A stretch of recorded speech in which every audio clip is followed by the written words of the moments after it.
สมมุตินัดสื่อพิงสมรสสมรักขอให้นักเจ้าพ่อเจ้าสาวกันเกี่ยวกันตัวเอาเกี่ยวเอาสุกเอาใส่เด้อเจ้าพ่อเจ้าสาวเนาะ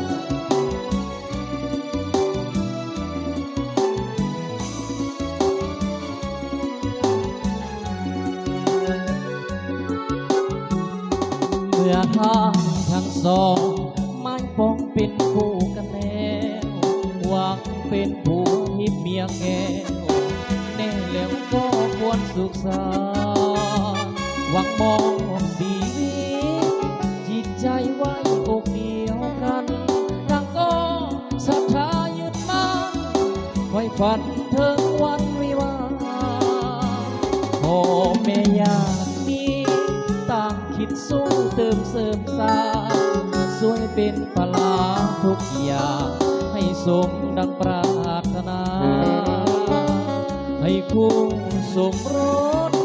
สมรักสมดังลาพ่อแม่เหมือนพวกทั่วหน้าต่างออกมาให้อวยพรใส่โยงของหักให้ยืนยาวมันอย่าแปลงพันส่วนเถิดลงไปทรัพย์สินเงินทองขอจงเรื่องน้องหลังไหลเม็ดเกิดลูกหญิงสายให้เลิศด้วยปาฏิหาริย์บัดนี้ทางสองสมปองเป็นคู่กันแล้วได้เป็นผัวทิพย์เมียแก้วแน่แล้วก็ควรสุขสันต์เมตยาพังพา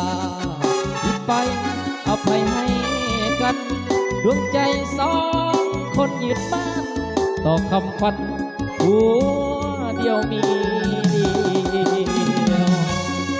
เอาผู้สมรสไปกันเกี่ยวกันได้ตะกี้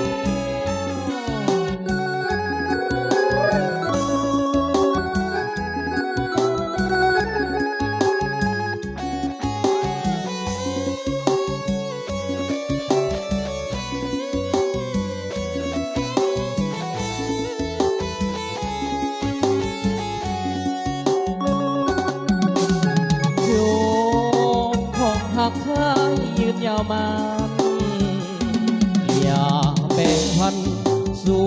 วันแก่เท่าลงไปทรัพย์สินเงินทองขอจงเนืองน้องหลังไหล